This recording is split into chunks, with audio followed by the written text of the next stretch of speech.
Sawusule sule mama. Sawusule nyembeza ngani shonile. Mama sawusule nyembeza shonile witanda. Mama sawusule nyembeza tule tule mama. Mama sawusule nyembeza sawusule sule mama. Mama sawusule nyembeza. Greetings to the Commander-in-Chief, officials of the EFF, leadership of the EFF in the provincial structures, regional structures, branch structures, members of the EFF, supporters of the EFF, and everyone watching this video today. My name is Piaba Madokwe. I'm a member of the Central Command team and also a member of Parliament of the EFF. I would like to welcome you to today's episode, which is part of the EFF GBV Desk series, where we're discussing or actually trying to educate society on various topics that are related to gender-based violence. We've covered topics such as rape, femicide, molestation, LGBTQI+, and various other topics. And there'll be other topics that we'll be looking into as well. So today's topic that we are speaking about, it will be stealthing, which we will discuss together with the rest of the panel. But stealthing is actually a sexual violation that has been going for a very long time. That is unrecognized in the sense that a lot of people either are not aware that it is being done to them, and even if they do feel that they are violated, they do not have the language to even express themselves. Sometimes even the perpetrator or someone that is doing that is not aware to a certain extent that this is a punishable offense. So it is actually a very violent sexual offense like all the other sexual offenses. And we felt that it is important that society actually gets to know and understanding what stealthing is, and that if you ever experience it, what are the options that you have as a person? Saying that it has come up recently, I think that in most cases, the conversation has been happening on TV shows in the United States. There's been a few interviews in South Africa, but even if you go online, it's something that you don't actually get much on. And I know that there's a series called I May Destroy You by, I forgot her name, but anyway, there's a series which actually speaks explicitly about stealthing. And I think that's where a lot of people started having the conversation. And I think recently here in South Africa, we had a poster by the Soul City Institute, which also then said that stealthing is rape. And that poster in particular got a lot of responses.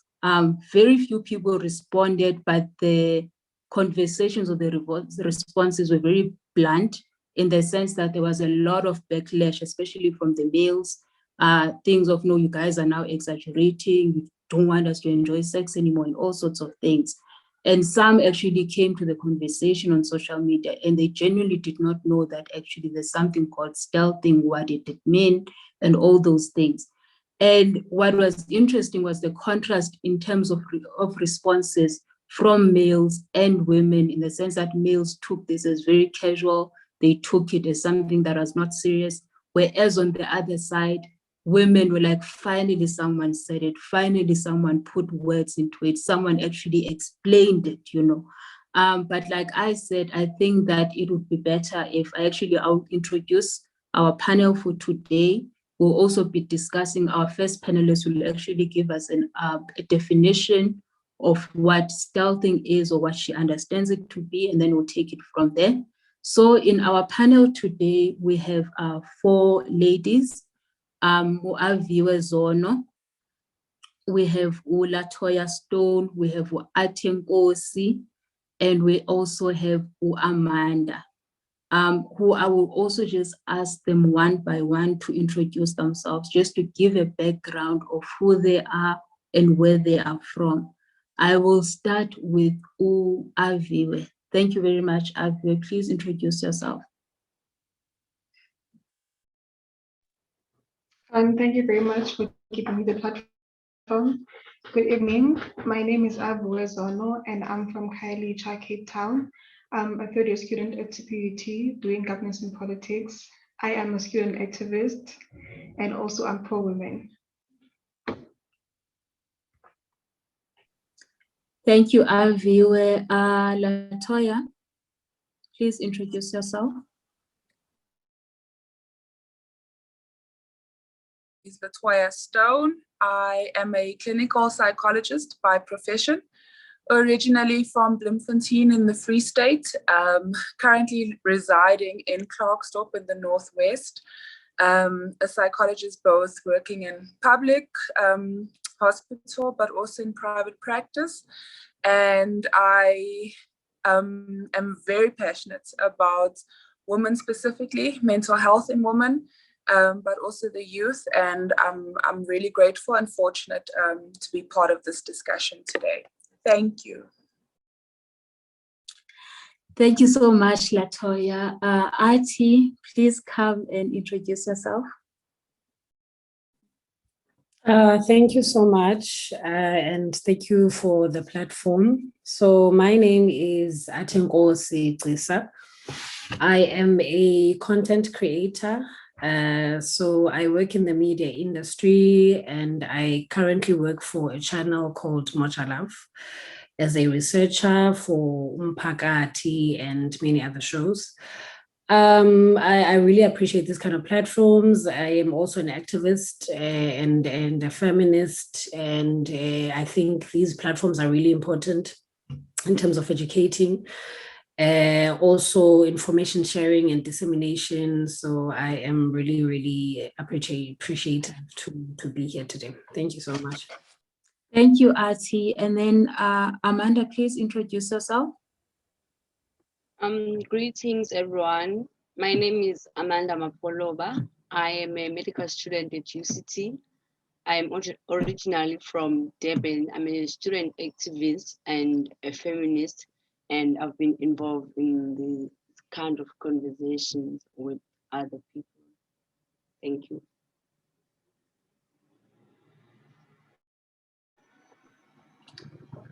Thank you very much, ladies. And once again, I think for myself, just on behalf of everyone that's watching today and also the EFF, thank you very much for availing yourselves to be part of this conversation. I know when I contacted you guys, even I myself was like, this is actually very limited in terms of something that no one would necessarily speak about openly, or you'd get someone that says, hey, I want to speak, I was a victim and all these things. But also at the same time, it's a very important conversation. So I will start with Aviwe. Aviwe, can you please tell us today what your understanding of stealthing is? What do you think stealthing is? How does it resonate with you? And then do you know someone who has been a victim or a survivor? And how, if you ever, because my understanding is that you are a student activist, and student activism means that you also get to play a big sister role, you get to play a mentorship role, especially to young females that come to campus.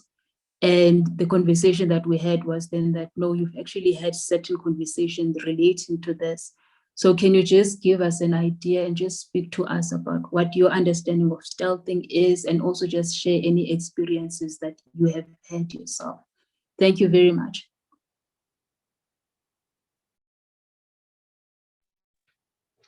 My understanding of stealthing is that stealthing is when a person removes a condom during consensual sex without the knowledge of the other person. And it has so many complications, but it is mostly perpetuated by men who feel entitled to spreading their seed. And its implications are STIs, HIV and AIDS, and the other person might be at high risk of pregnancy. As a student activist, we usually get students who are open to having conversations about GBV. So we hold workshops on that. And we usually have conversations about stealthing casually because we did not know at the time about its death. debt, sorry, and how much it affected people, because it does affect a person psychologically, because you trusted a person with yourself and that person went beyond what you consented on. During those conversations, there were people who shared their stories. I'm going to share one. Disclaimer, I was given permission to share the story, but without mentioning her name and the other person's name. There's a student who went through that, but with a person she was involved with, a boyfriend. They had sex, and in between having sex, she saw that he removed the condom without telling her that he was removing the condom. But she did not take it serious until she saw that she was like 4 weeks pregnant. And she confronted the guy that you did this and that, and it resulted to 1 and 2. And the guy did not show any signs of remorse. And he was like, no, we are boyfriend and girlfriend. So he does not understand how he went beyond her trust. And when she tried to explain, he still did not understand his depth.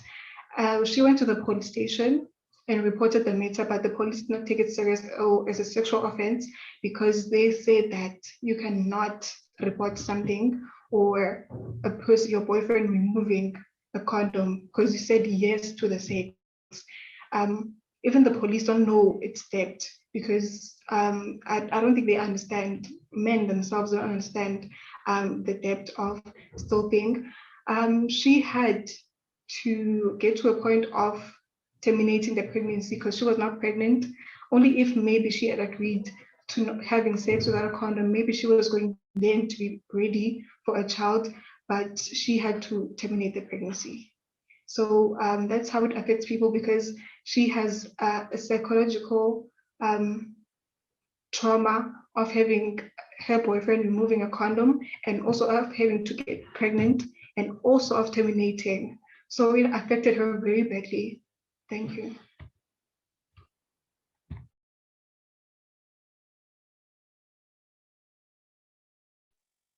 Okay, thank you, Aviwe. Just before we go to the next speaker, I just want to find out, were there any support systems, or are there any support systems for such students, either on campus, local clinics and all these things, and whether she actually got assistance? On campus, we do have a clinic and also a counseling department.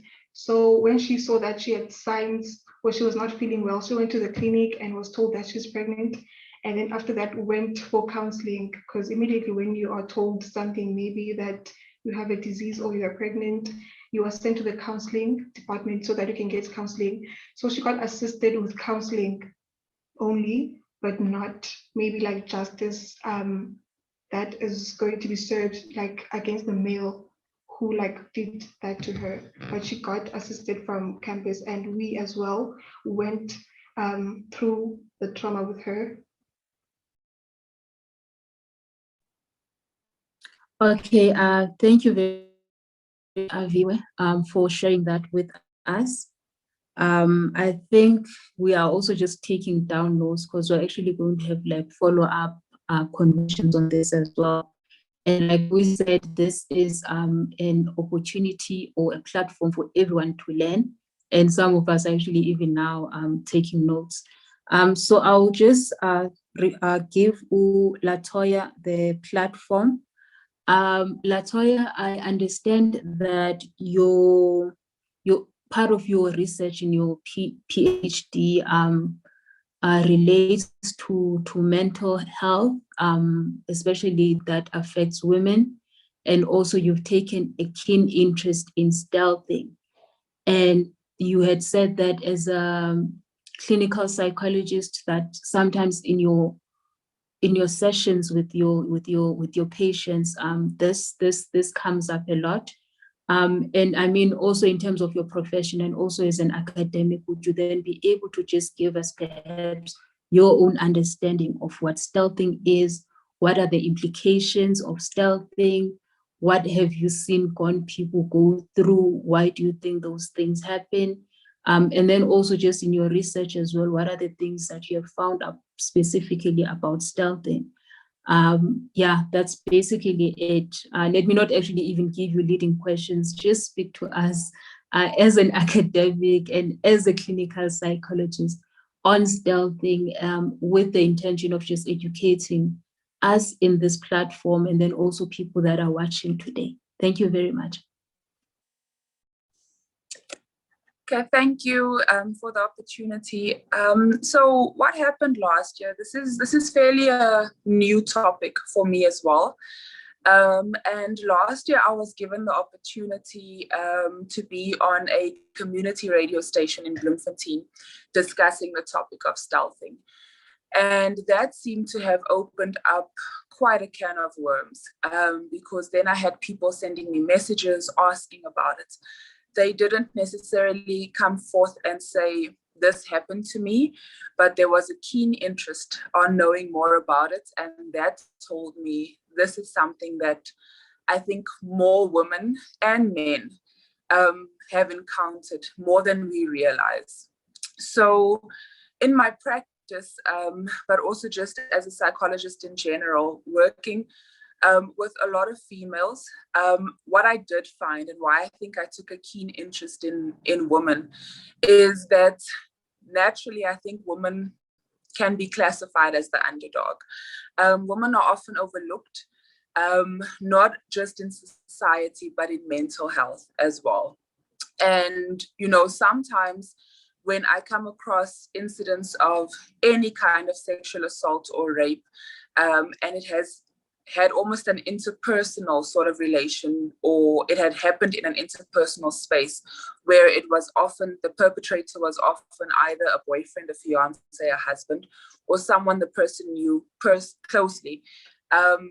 It was met with a lot of shame, a lot of guilt, and a lot of self-blame, where even an instance like rape, women were ashamed to go report that case because they were afraid of what would people say, because this was my husband, this was my fiance, this was my boyfriend, it was my friend. So now imagine something like rape is that important, that difficult to report when it's in an interpersonal setting. So now stealthing, that we don't know so much about, is even more difficult. I've had instances where women have come in and said, you know, it wasn't as covertly as removing the condom. It was more the condom was tampered with, or the condom was damaged in some way. So an unwanted pregnancy may have arisen, or an STI was the result of it. So now you sit with either an unwanted pregnancy, or like I've said earlier on, you sit with someone who now has to go through the process of an abortion or termination of pregnancy. So you can think the psychological impact of that. That is lifelong. You sit with that guilt lifelong. Then you have an STI. Some of them are incurable. Some of them can cause infertility. So it really isn't as simple as a man removing the condom and asserting his power, for example. It really has lifelong implications for some of these women. Where mental health then comes in is, what are the psychological impacts of that? So it is, like I said, self-blame, it's guilt. It is a form of post-traumatic stress. It is a trauma like any other trauma, like a car accident, like a rape incident, any other form of trauma. This is classified as that. It is a violation. It takes away a woman's autonomy, a woman's decision for, you know, am I capable, or am I aware of, or are men aware of the fact that they have taken away my right to decide as a woman what happens to my body. So again, women are overlooked, they are overpowered in that instance. And those psychological impacts are really lifelong. So in terms of my work with my PhD and taking an interest in mental health and offending, I think I'm yet to start my data collection. So when I do go into the correctional facilities, I think going in also with a keen interest on hearing, are there any sexual related crimes that have occurred? Have any violent crimes been committed by women towards men or by men towards men in other areas, but my area specifically is women, as a result of sexual related crimes that were done towards these women? So that is my keen interest. But I think, just to sum it up, psychologically, the impacts are so far stretching that we don't even realize, and women don't speak about it or are ashamed to speak about it because it happens at the hands of someone they know. So like Aviva also said, that trust is broken. So how do I trust someone moving forward? So it's not just psychologically the impact, but also interpersonally, in terms of how will I enter into a new relationship, if ever again, knowing that this has happened to me at the hands of someone who claimed to love me. So that has sort of been my experience thus far. Thank you.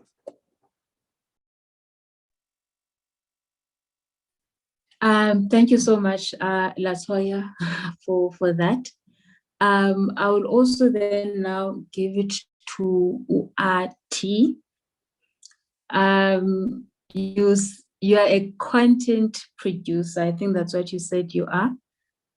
So actually, you have serious work on your hands, but it's actually also, I think it's power in your hands as well. I like the fact that you actually also introduced yourself, not just as a person that works. You don't just tell us about your work, your 9 to 5, but also that you're an activist and you're also a feminist, which therefore means that most of the content that we will be seeing on our TV shows or on our TV screens, because a lot of us don't watch TV anymore because we feel that most of the content is very problematic and all sorts of things. And in it also paints us in very weird ways. It also perpetuates some of the things that we are trying to fight as activists and as feminists, So actually, when you come out and you say, look, I'm an activist, I'm a feminist, and I have this power of actually saying, hey, let's speak about this, let's speak about that.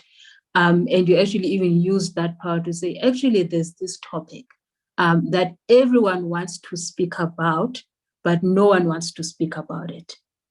By that, it means everyone is interested in speaking about stealthing, but the moment you actually open up that platform, very few people actually are interested in speaking or are confident enough to speak about it. And again, I think it's a matter of people not having found the language to define what stealthing is. And perhaps it comes from a level of you now, after realizing actually this, what I did is not just me having fun or me disrespecting someone, but it goes beyond that, that I violated this person. I mean, like, for instance, stealthing is actually even a rape adjacent. It's basically rape, So when you now have to look at yourself, but in fact, I wasn't just disrespecting, because people actually, when they do something, especially when it comes to consent, in most cases, we always speak on behalf and in protection of men. Men are very much aware. They know boundaries very well, but they will always pretend that they don't know, especially when they're called out. So when it comes to consent, we know very well what consent is, but every time we always have to explain that this is consent, this is what consent means. And I mean, we've been having this conversation over and over again that consent can be withdrawn at any time, which therefore means that even if someone agreed to have sex with you, she can 2 minutes into the act decide, I no longer want to have sex anymore, and you're supposed to stop. That is what consent is. So someone might have agreed to have sex with you, but that person agreed to have sex with you with a condom on because they know the implications of having sex without a condom. And they also know that those implications, they would deal with them alone.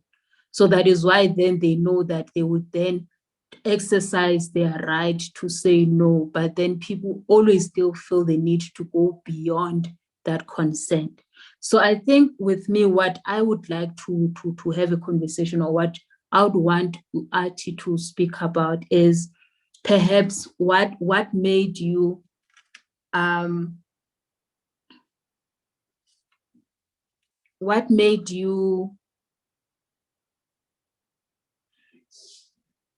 choose the topic stealthing? Why it of all the topics? And perhaps because I know that sometimes when you organize a conversation, you have an idea because you do your own research. You sometimes it's because it's something that you're passionate about. You're like, but why are people not speaking about this? And you want people to speak about it. But when you have different people on a platform or different panelists, then they bring about different perspectives that even you did not know about. So I think with you, it's just that, why did you choose that topic, and what are the things that came up in that conversation that you wish that everyone in South Africa would have been watching and would have known, so that maybe if they did not get to watch that episode, maybe they get to watch this one. What are the lessons that were there that you think that should have been there? And I think a third question that I have for you, sorry for the million questions, is perhaps what is the role of mass media in educating society and bringing forth these very uncomfortable conversations? I think recently we also had a scene or scenes in Gomorrah, or a storyline that concentrated on the molestation of boys, for instance, which is something that happens quite a lot. Even us as activists in most spaces, we'd always be speaking about women as victims, but no one actually considers that boys also go through these things and they don't have the platforms. And Gomorrah was then in a way able to actually open up that platform for people to speak about and actually consider that actually, as much as I am protective over my girl child, I must also be protective over my boy child. So what do you think is the role of mass media in educating society, in putting us in a situation where we learn more about the things that we need to learn to unlearn? Because the reality and the activists, but we can, in a certain extent, be perpetuating the very same things that we ourselves are fighting against or are calling out. So I think I'll give it to you to just take us through, Artie. Thank you.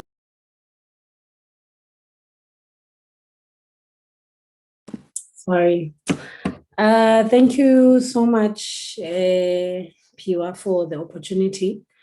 And greetings to everyone that is watching from at home, from at work, from wherever. And good evening to my fellow panelists. Thank you for, I think a lot of conversation needs to be had. And I think sometimes it's just about coming with the term of certain things. I think it's important that, the researchers, especially the people that say that they are studying these terms and they are trying to figure out, certain experiences to come up with these terms, such as stealthing, because, when you experience something, you don't really know if it's real, number one. And number two, you want for it to exist, for it to have a term, for it to have, you be able to Google it, as the kids will say. So if we are unable to search for terms and we are unable to hear about them or hear conversations or even able to have it a Google away, then you think, okay, maybe I was just overreacting, because people will definitely gaslight you. And going into that, a lot of people, and I realize is that a lot of people, when we were doing the research for the episode, did not think it's a real thing. They did not think it's something that exists, or it's something that can be taken seriously. And I actually wanted to go into a police station and pretend as if I'm laying a charge, just to see the reactions of police. When I come to say that this happened to me, do they even know what it is? You can go to any police station in South Africa, and it is something that is still non-existent. It's something that you will still not get help with. That is not something that is unheard of. When we speak about rape, when we speak about gender-based violence, how much more stealthing. So I think the more we have these conversations, the better it will be for people to be educated. And I think that is the role of the media. When we speak about the role of the media, it gets really tricky, because the media or entertainment is very tailored in a way that it pushes the agenda of entertaining more than it pushes the agenda of educating.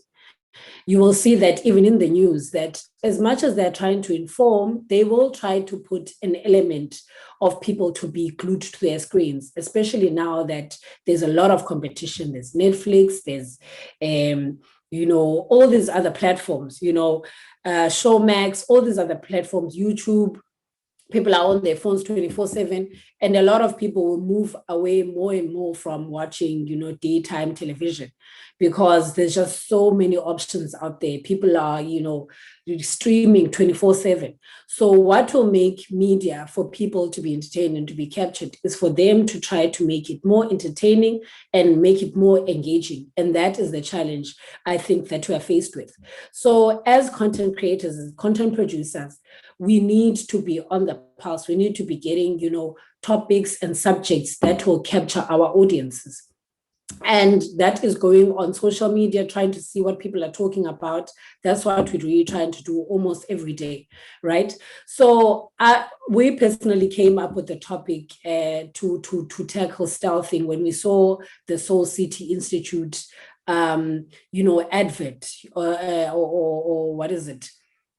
Sort of like a comic, for lack of a better word. So we contacted them and tried to find, okay, what was their thinking behind the advert, and we invited them on the show as well. We invited a medical doctor, Cindy, on the topic as well. We invited a lawyer on the topic as well, just to get a different perspective, because as much as you will want to, say that, okay, this has happened to me. How do you tackle that, in a what is it, in a constitutional or in a law perspective? How will you be able to articulate yourself in terms or in grounds of the law? Also, from a medical perspective, what are some of the implications that, some of my Latoya and Avu have mentioned, of how do you even put it? Good, okay, this happened to me. How has that implicated, and we've had a lot of people that we spoke to, which are women, who have come to the front to say that this happened to me. I ended up being pregnant, unintentionally, because if this happens to you, you don't have a choice towards it. And it is rape.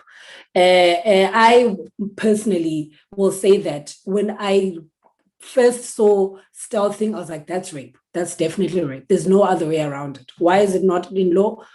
Who knows?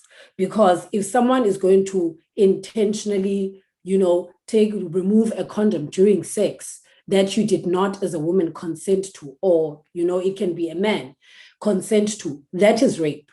And if we're going to speak about consent, and it's another topic that we've spoken about extensively on the show, that consent is very fickle. It's a very sensitive topic, and people seem as though they don't understand it.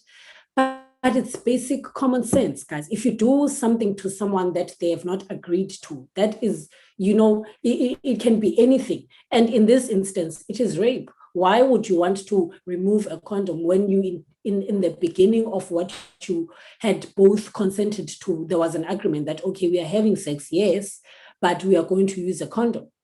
And then if you decide as an individual that, okay, this condom is, it's uncomfortable for me, or it's this, or it's that, then you are breaking the agreement. That's basic common decency, that you shouldn't be doing that. So if we continue to have these conversations, and I think these conversations need to be escalated at some point, because we just can't be having them amongst ourselves. That is just the basis of why we have this conversation, why we continue to speak about rape as if, people don't understand. And I liked your point, Piaba, when you said that men know. They definitely know. They are very much aware. I will tell you one thing about men. They are very, very much aware of what they are doing. And they are very aware of consent. They know it very well. But because people will always do what pleases them, and what, they are very self-serving, they will do what will serve them. And this applies to everyone. This applies to humans. So if you as a human being then decides that you are going to do something selfish to another human being, there should be, consequences to that. So I think that the role of the media in all of this is to always create constant conversations that even if people act as if they don't know, the information is there. The information is available. It's a click away. The episode is actually playing on the 16th of March on the channel 157 on Mocha Love. Hopefully everyone will be watching because the show is pre-recorded, right? And this information is available to myself, or from the channel whenever people need it. But I think conversations constantly need to be had so that no, you can't not know. The information is out there. You cannot be, ignorant to information that is easily accessible to you, information that is bombarded to you every single day. So if you rape in 2020, you know exactly what you're doing. If you remove a condom or you do stealthing to any human being in 2021, you know exactly what you were doing. And I think it's very important that, to anyone listening to these kind of conversations, and you're in the media or you're a journalist or you're a content creator, let's create these conversations. Yes, let's make them entertaining, but the message always has to be there. The underlying message always has to be there, that let people know this information, let it be out there, so that in 2021, if you do anything, you know the consequences. You're just doing it because, you just want to for the sake of, but let the information be out there. Let people have that information and let them, intentionally do things knowing the consequences. It's the same thing as drinking alcohol and driving. You know exactly that if you meet the police and you're drinking and driving, you will be arrested. If you rape someone, or if you don't consent to whatever they want, or whatever that you had agreed on, there will be consequences. So the more we have these conversations, I feel also as feminists, it's important for us, even with any backlash, because a lot of men gaslight, or a lot of people will gaslight you for having certain discussions, even in our smallanyana prize or our smallanyana gatherings. Let's raise this type of issues. Let's raise this type of conversations, because if we shy away from, okay, I want to be cool, let me not be controversial, then you're creating space for people to continue to act reckless and to act, in untoward ways. So yeah, before I get long, I really think that we just need to create more platforms. Let it not only be in television. A lot of people have access to their smartphones. A lot of people are YouTubers, are influencers. Let's use our role and our influence to create spaces in which we can have this kind of conversation so that people know. Thank you. Thank you so much, Ati. I think there's something very important. I think it triggered something specific about how you spoke to a lot of people and they did not think it's either they didn't think it was something wrong or they didn't think it was something worth punishing. And also the importance of that, not only men, but society as well knows certain practices, but these practices are wrong, but we still allow them to happen. Why I'm saying this, for instance, I remember because I think last year that's when Parliament called for public submissions for the 3 gender-based violence bills. And as the EFF were discussing some of the things that are not even considered sexual offenses, but are. Stealthing was one of the things that the EFF had called for to actually be recognized as a criminal offense, because it is not there. Lawyers would speak and say, this thing is wrong, but there's no legislation anywhere. There's no law anywhere that actually tells people that this is actually wrong. This is what you need to do. Even when you go to this police station, they like who our viewer says, the police station number 1 you're not speaking to a professional. In most cases, when you go to our police stations, you're speaking to someone who even relates and probably even does the same things. That's why when people would go to the police station and say, hey, my husband is beating me up, and then they'd say, no, you guys must speak about it. No, it's your partner. You know, sometimes the police themselves do not know where to draw the line, and they want to be humans and they want to be part of the community over and above being the ones that ensure that there's law and order. I recall, for instance, it was not just stealthing that we said must be a criminal offense. Catcalling is one of them. I think each and every woman would know that there's nothing as humiliating as you going to the shop and there's all these men that are whistling and calling, and they literally undress you as you walk. They don't even have to touch you. They don't even have to speak, you know. But there's so much that is happening with catcalling as well, with uktwala as well. Yes, it's something, it's wrong, it's been spoken out against, but it's not really been recognized as a crime, and various other things. And I think it's important as well as women, especially women in society, especially us who have access to information and social media, as Uati has said, that these conversations, we must have them not only on social media, but we must have them in our immediate circles, in the braais and all these things. But I think it's important we actually even take it further and take it to women that we know do not even have access to this information, because they are the ones that are hardest hit by the consequences of some of these violations. They don't even know that they are being violated. I think with stealthing, what makes it very interesting and also very infuriating is that you know that it's a violation.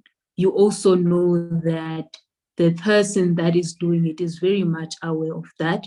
But also at the same time, in most cases, the victim also knows that something wrong has happened, but they are not aware of what that is. And also it's something that's personalized. It's not you committing a crime more than so and so has disrespected me or has taken advantage of my trust. It's a thing of two people, you know. So that is why after you realize that your boyfriend has removed the condom, it's between Inanoi two. There's no need for you to go to the police station because you've sort of personalized it as an issue that must be dealt with by the two of you. And therefore, it is important that we actually say, no, this is actually a matter that society needs to get involved in. With that being said, I think some of the women that would be watching today, because I mean, the calls right now are about that. Number one, let's educate people about stealthing. Like there's this thing called stealthing, and it's a rape. But also at the same time, people are saying, look, make this, recognize it as a criminal offense, give people guidelines, give the police offense, and you don't tell the police, you know, how to deal with it. Like the poster was released, that says stealthing is rape. I go to the police station today and I say, hey, last night A, B, C, D, and E happened, which therefore means that my partner raped me. But according to the laws or the guidelines that the police have, stealthing is not something that they would consider rape. So you don't know, even they who are supposed to be assisting you would not know. So that is basically the question perhaps that the woman would have, that is criminalizing it enough, number one. And secondly, when you say that let us criminalize stealthing, how does that help? Because women are being raped and we know it's a criminal offense. You know that you can even stay in jail for the rest of your life.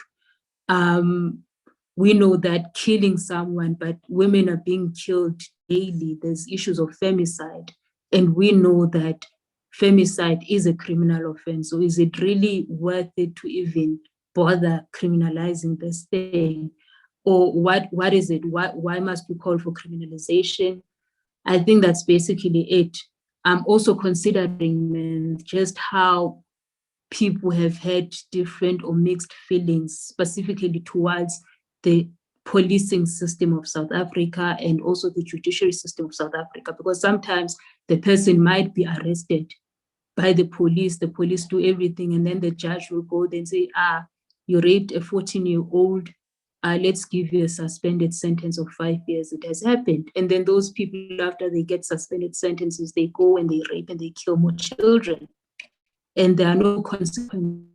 Judge that did that. That is our lived reality as women in South Africa, Black women in particular, because there are certain things that affect Black women that don't necessarily affect white women. So I think I'll give it to Amanda right now to sort of try to explain to us, because I think this is something that she had raised as well at one point when we were discussing about this topic, and just like, actually, this is an angle that is important and that we need to speak about. So I'll give it to you, Amanda.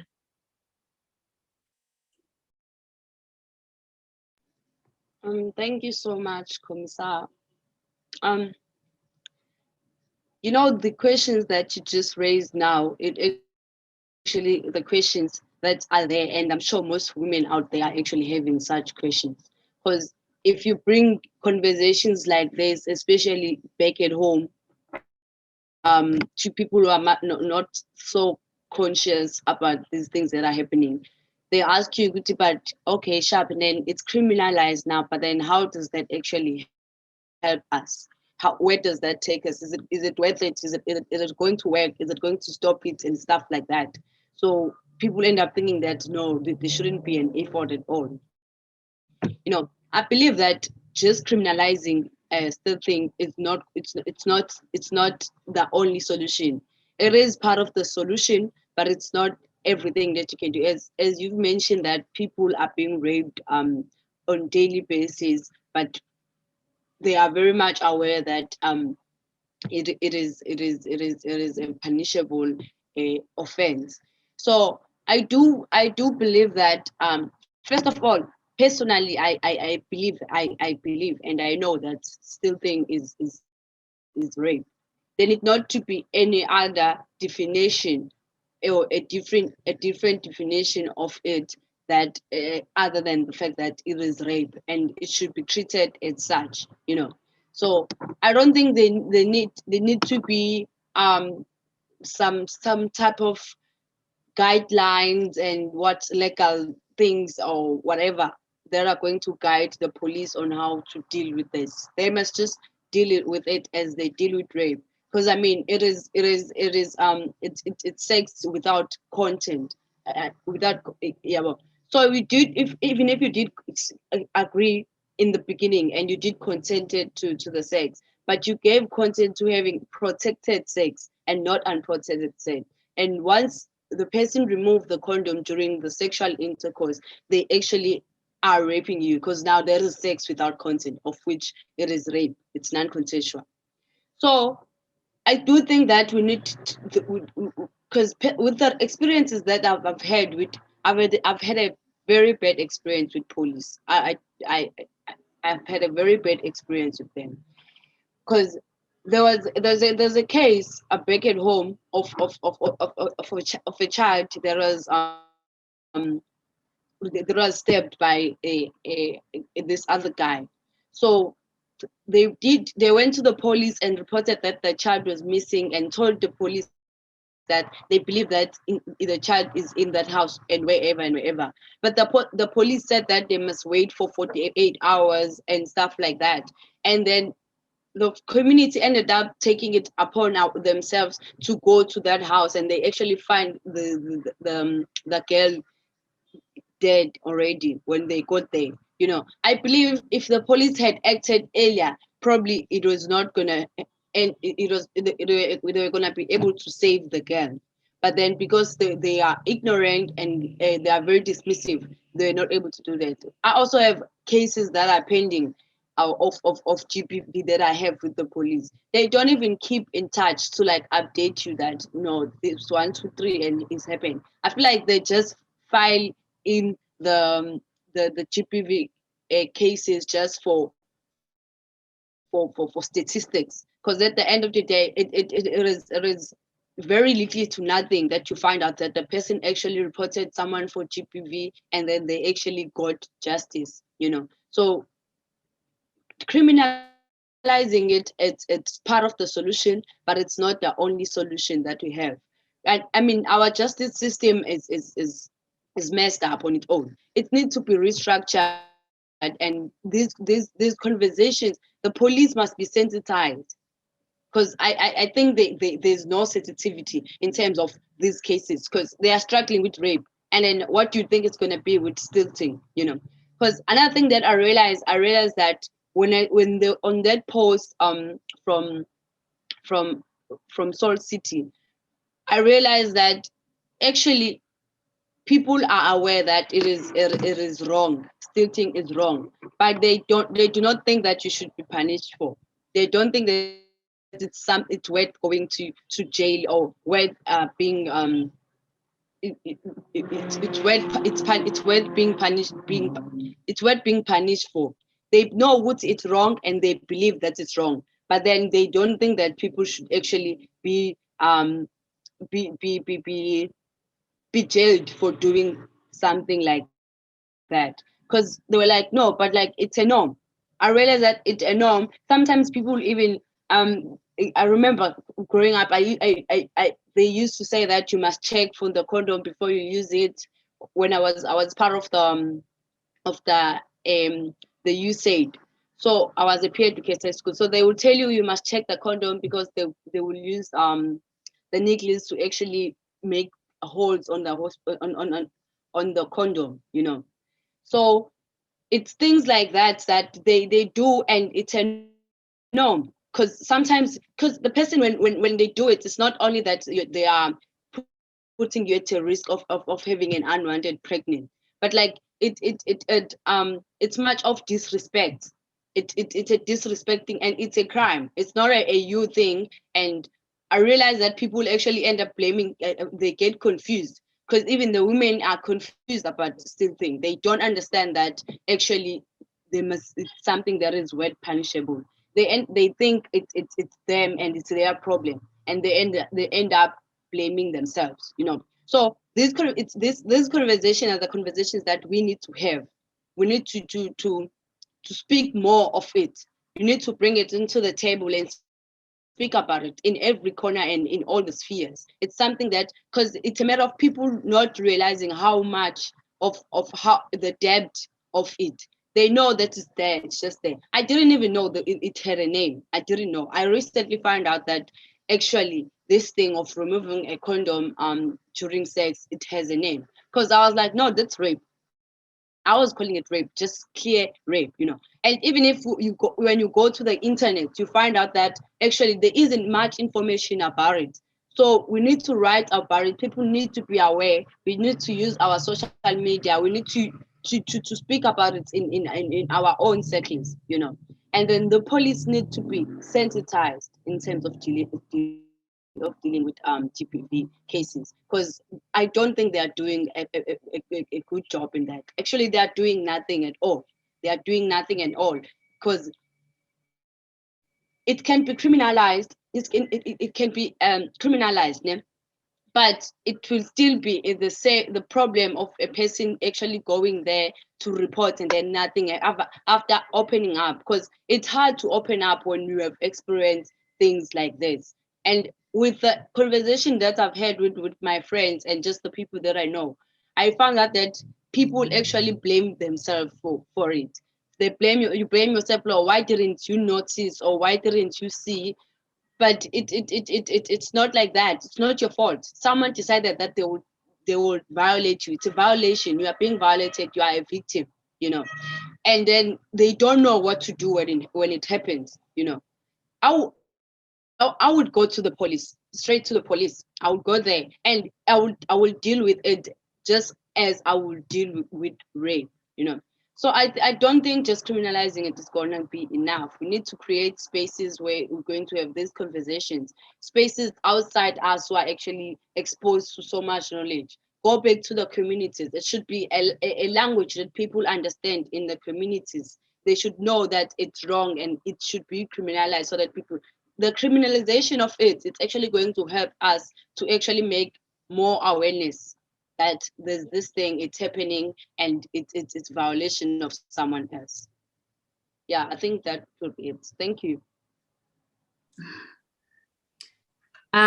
Thank you so much, Amanda, for that. I think there's a number of very important things that you guys spoke about. And I think because we are on Zoom, at least if it was face-to-face, it would have been easier for us to be able to see who wants to speak.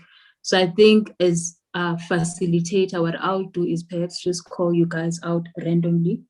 But there's something that Uaviwe spoke about, where she said that the boyfriend felt like his response was like, but you're my girlfriend, right? So he did not see anything wrong with what he did because this person is my girlfriend, right?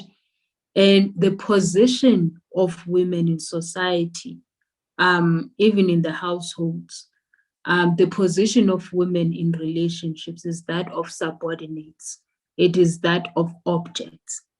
And that is why in most cases, a person feels that because as my girlfriend, I can do anything that I want to do to you, and you are not supposed to respond back.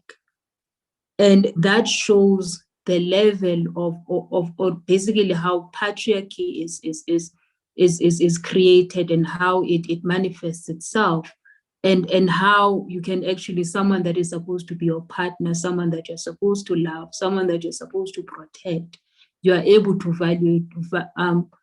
violate, and then on top of that, be able to say, in fact, you are mine, which therefore means that you are my possession, you know. I think that's one thing that I'd want us to talk about, basically the men's entitlement on women's bodies. Because I think also stealthing also comes from that I feel entitled to having sex with you without a condom, whether when you want to or you don't, it's neither here nor there. And then after that, you get gaslighted, as Asenkosi said. So I think that's one, and I think that one I would ask Latoya to just elaborate on just or just have feelings towards just the entitlement of men on women's bodies, and also in relation to the topic that we're having today.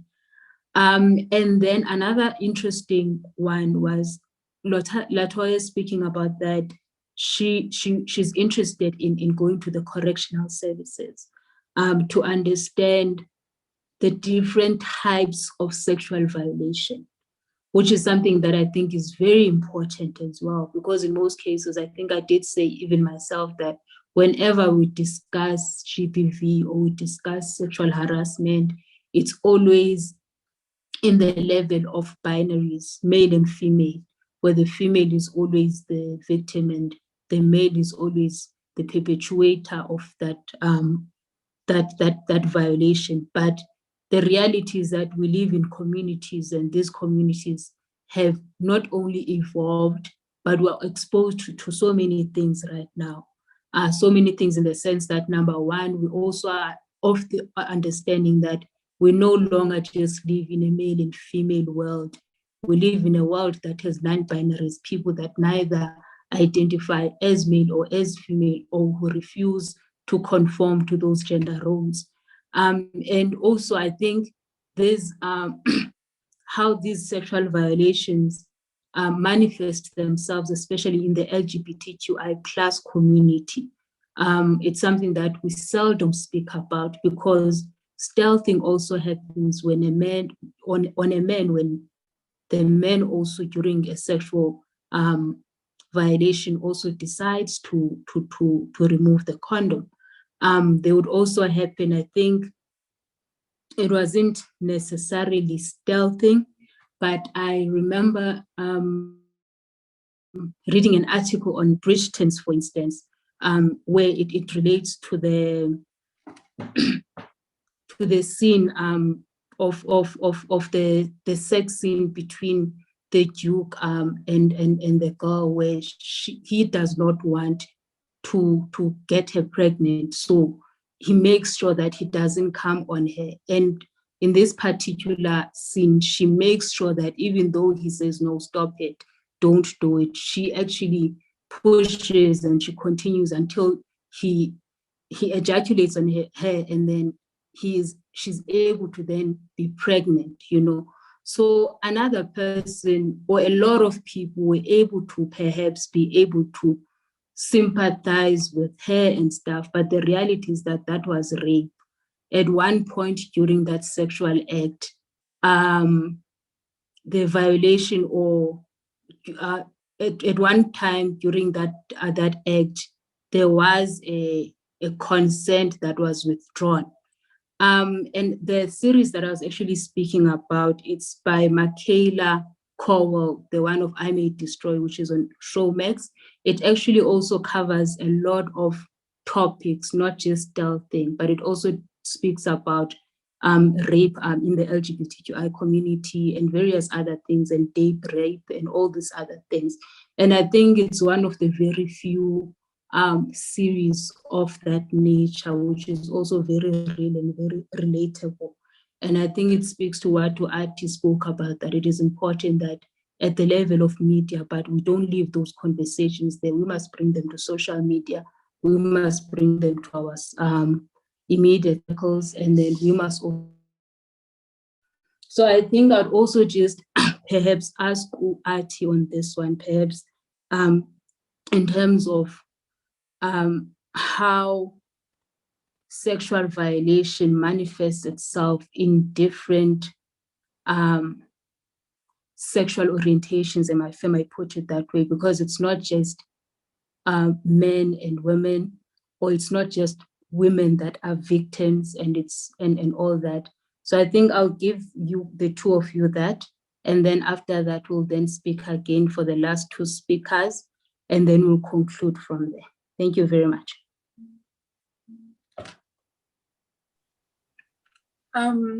Okay, so basically, I think as a society, socialization happens according to gender roles. You know, women are raised to be meek, to be submissive, to be mild, to be respectful towards men at all times. That is what society teaches us to be. When you speak a little louder or you are a bit assertive, it is seen as disrespectful. It is seen as you not being submissive, or you not submitting, for example, to your husband or to your partner. Men, on the other hand, are raised to be dominant, to be powerful figures, to be people who command respect and who deserve it according to society. And I think because of those gender roles, that often comes out in many different forms. One of them, obviously, is in the sexual role, where men feel that even in that capacity, they need to assert some kind of power or dominance. Please don't get me wrong. I do not speak for all men or about all men. But in most cases, this is where the power play and the power dynamics between males and females come out. So, for example, in rape as we know it, the power play or the dominance by men having sex with women, or men having sex with men, comes in where they show their physical dominance. You are overpowered, you are weaker as the victim, and a man can then assert their power in that way, in their physical dominance.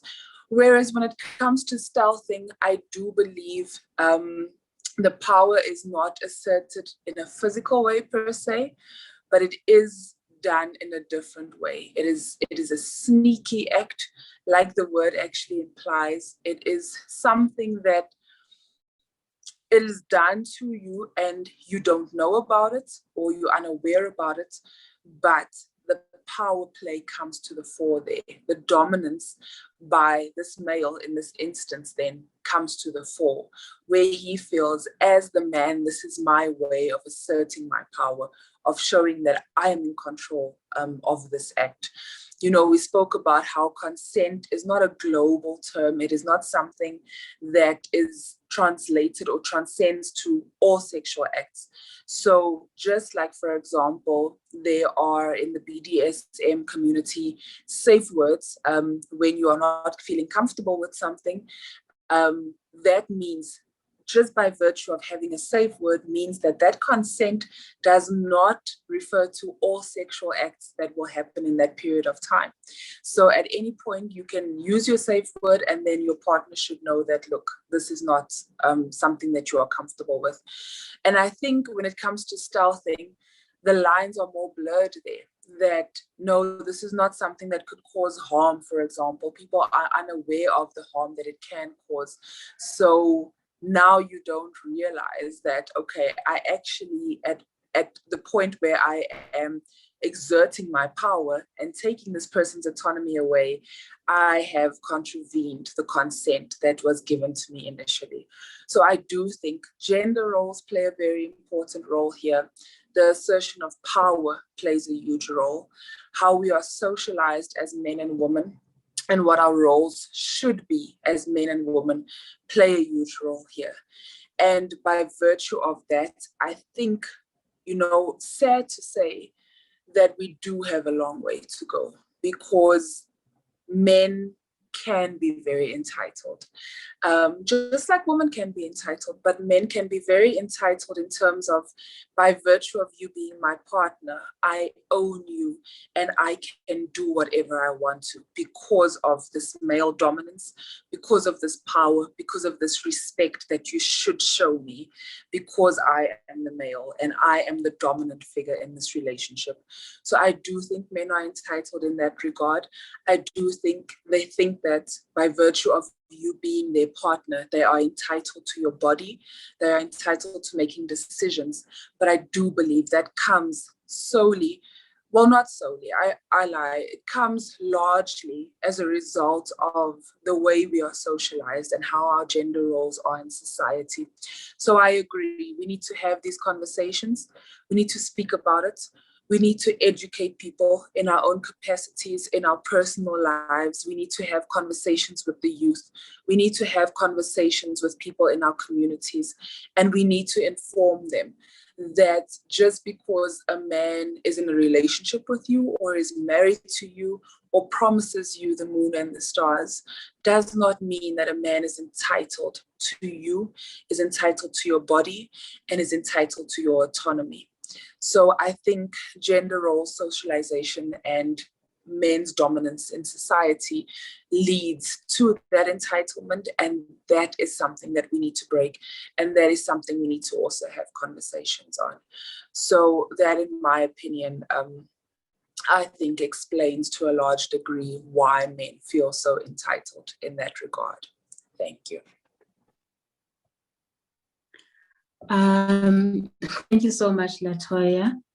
Ati, I think I'll give it to you to just explain or just sort of give us a brief overview of how sexual violences or sexual harassment manifest themselves in the different gender identities.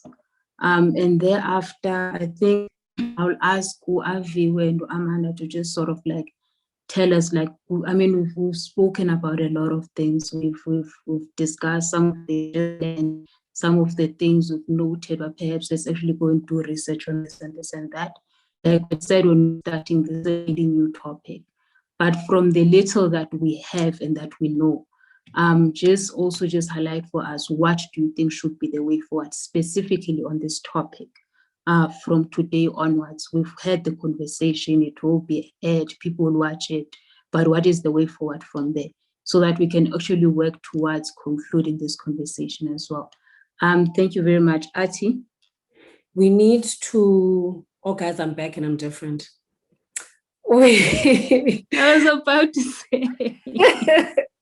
I have to be somewhere, I was like, I need to multitask. So I think we, in our conversations, right, we need to also not be very, how do I even put it, two-faced or, be fake or fickle about it, right? That what happens on the left happens on the right. And this is a conversation, that sometimes we as women or we as feminists don't want to have, right?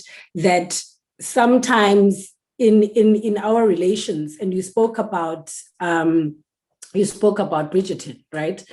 So we cannot be open to being wrong as women, right? And as much as we are very oppressed, or have been oppressed for a long time, and we've been violated or we are continuing to be violated in so many ways, we cannot close up the conversation or close up the idea or the realness that we also are able or are capable to sexually violate, other people. And as you said, that our society is very gender fluid. We need to be open to ideas or the perception that as long as you are a human being, you will err. As long as you're a human being, you are open to making mistakes. And as our psychologist has put it very, simple, is that we cannot close up conversations that anyone is open, or it can violate your partner. And if you say that, you own a person's body, like how can you own another person's body, whether you're in a relationship, whether you're in a marriage, or any type of relation? You cannot say you are able to not wrong someone else just because you're in a relationship with that. And we've had a very huge struggle with trying to get people with these experiences in the show that we did, that people cannot fathom the idea that they can wrong or they are able to rape their wife or their girlfriend. Like, how can I rape you? We are together, we can talk about this. No, as long as that person is, for as long as you're in a relationship or in a marriage or whatever, that person is still an individual. And you need to respect that person's individual rights. Our judicial system, is failing us as people, is failing, especially women, because how am I going to go into, a police station where I know, number one, there is men, number two, there is men that will mock this situation. Why would a woman in South Africa want to go and report a stealthing case if it's difficult to report a rape case? What are the chances that you're going to win it? What are the chances that someone is going to hear you? What are the chances? You look at all these other issues that surround that. So it's very difficult to have these conversations, but they need to be had, unfortunately. And as well as, women need to also be open-minded, that even if you're a woman, you can rape, you can, abuse, you can, I know it's common sense, right? That we can be abusive, and it's not a crazy girlfriend issue. No, you are abusive. And, we need to open ourselves to all these other complexities, that it's not just about us, it can be about everyone else. And we need to be, very understanding towards, the issues at hand, and the issues that they are not as, simple or as straightforward. And can we also stop, another topic we did is rape or GBV or sexual violence in political spaces. I speak also because we, a lot of women that will be watching this conversation are in politics, right? And what are politicians doing to make political spaces, safer for women? Why do we have to sell our bodies and that be normalized for us to get positions, right? So like these conversations continually need to be had, especially in political spaces, that people are so oblivious to say, no, you know, I see Kulumubu comrade, you are raped. No, I see, let's speak about it. Let the chairperson or whoever come and let's talk about it. Ipele, Sisikalezi, and put it under the carpet. No, that is completely wrong because we are normalizing abnormal behavior, you know, especially in spaces that women need to be dominating. Women need to be dominating politics and all these other spaces where men are still very dominating. So in order for us to do that, how are we able to do that when if we are being violated, we need to shy away from, or we need to, you know, not speak about the things that bother us the most? That is killing women. The mere fact that you have to second guess or think about something that happened to you 1,000 times before you can believe it, how are you then going to be able to, you know, convince or speak about it to someone else if you yourself cannot believe, you know, that you've been violated? So I think, you know, let's do better as human beings, you know, and I hope the people that are watching this will also agree with us that let's stop making abnormal behavior normal. Thank you. Thank you so much, Artie. Aviwe, just also your own 2 cents and your closing remarks.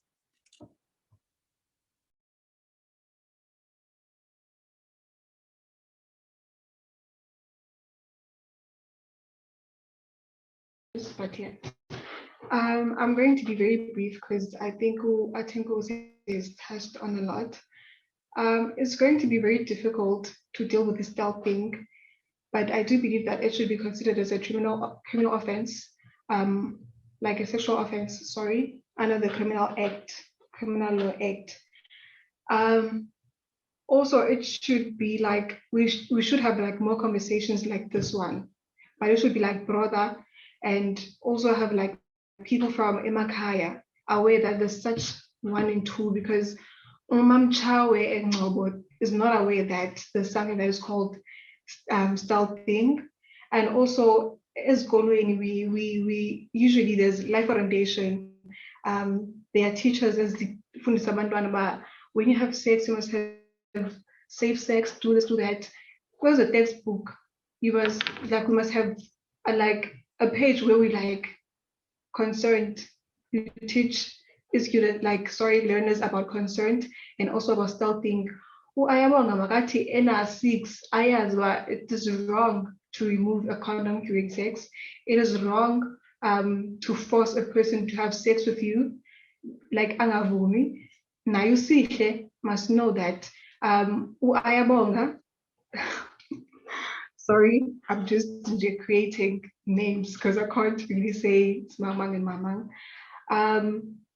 Even us women and girls, young girls, we must be aware that we are in the wrong at times. As Atenkos has said, a lot of people, when like a girl beats up a boyfriend, that person is considered as angry. Yeah, she's angry, he cheated. No, you are toxic. It's wrong, you could get arrested. So I think each and every person, when something like that happens, it's either abuse, rape, or stalking, anything that is GBV related, report it, even if you're male. Also, I think, as Amanda touched on, the sensitivity of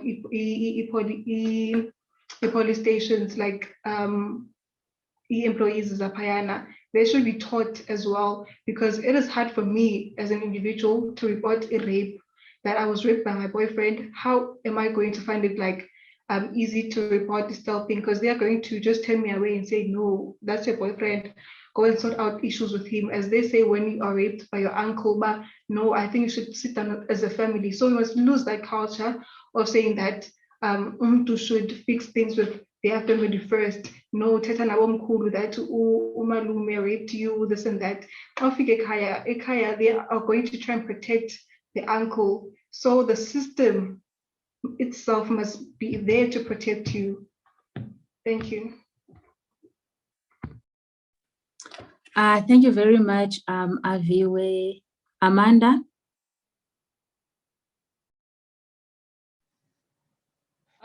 Thank you. I do believe that the justice system in South Africa is very anti-women, and and that's one thing that I think it should be. It's something that is actually constantly at the back of my mind, that not enough is being done to deal with GBV generally. So I don't think I shouldn't be my duty to go and educate people in the justice system of what the thing is. They must know and be aware of these things. And these things, it's something that, as I have said, that it should be something that is made broader than just the conversation, little conversation that we have. It must be something that is done broader with the rest of the society.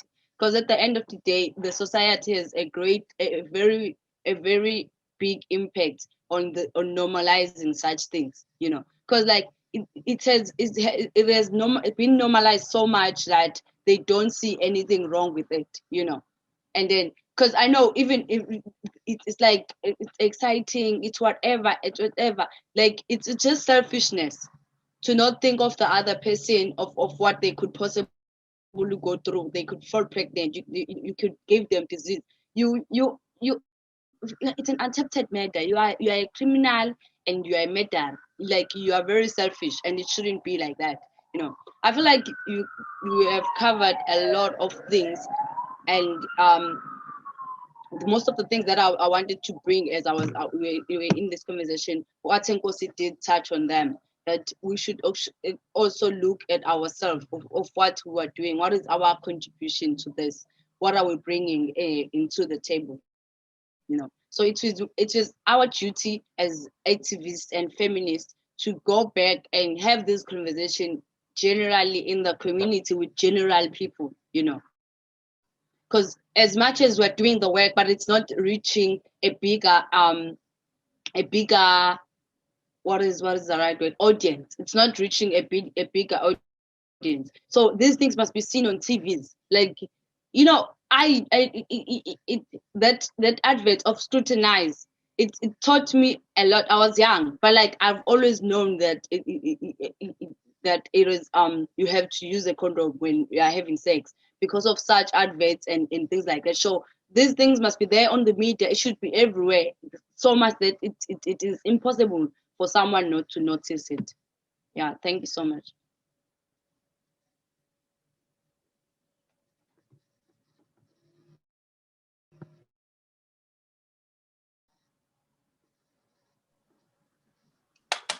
Thank you so much, everyone, especially the panelists in today's session. I think all of us have learned quite a lot. And in us also we're navigating with the audience in today's lecture.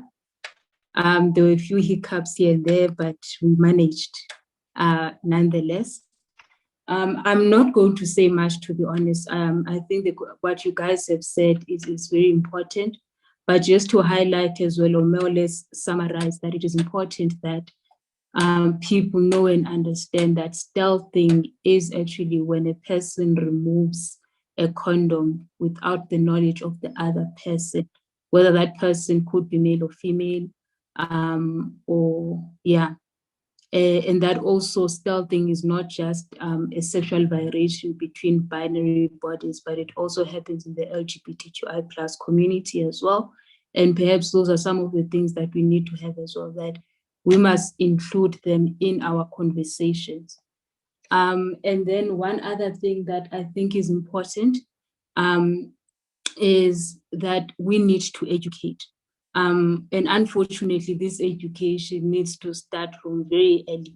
As Avi has said, from 6 years old, children need to know and understand the different ways in which sex manifests itself, but of course in child-friendly words or terminologies as well, because the reality is that a lot of people have actually been sexually violated at age 5, at age 4, because umalume knows that you do not know that you are being violated, and they take advantage of that.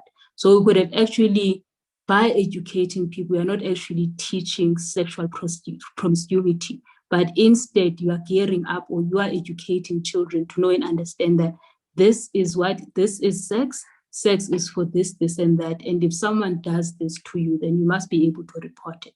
But sometimes children think, because they trust this adult, that whatever the adult does to them is true and it's okay, up until maybe they're like 16 and they get to understand what is happening. But so much damage has been done. I think also what is important, it's not just educating young children, it's not even educating just the police. Like today, there was a very, very disturbing statement that was made by the Minister of Basic Education when she was addressing children in a high school, where she said that educated people cannot rape, which was extremely, extremely problematic. So education is not just for children, it's not just for the police, it's even for the lawmakers of this country. That is why you would actually get a judge that would sit and listen to details of a gruesome rape of a 3-year-old and still give the perpetrator a suspended sentence because it's the first time that they did it. So there's a lot that as society we need to have. And these conversations, as important as they are, they must not be too elite. My worry as well is that very few people have access to social media. Very few people can even afford data right now, especially with the pandemic, especially with COVID-19. And as a result, many of the people that we had anticipated to be part of these conversations or to learn from these conversations might not even be able to reach them, which therefore means that post this gender-based violence desk series, which is what we're planning to do anyway, when the COVID-19 pandemic has also given us an opportunity to start interacting, to actually go back to the ground. I think I think it was Aviwe that said that, and Atengosi, that we need to go to the basic, the most to the ground and speak to people. Go and call people to schools, go and call people to community halls, go and call people in taverns and have conversations with them, find them where they are. As they're waiting for it there in Uganda, in a SASA queue, start having those conversations. People want to learn. People want to learn so that they're able to protect themselves, and also so that they're also part of the conversation on some of the things that are happening in society. So with that being said, I'd like to thank you guys very much for availing yourselves. And yeah, let us continue learning, let us continue unlearning. Thank you very much.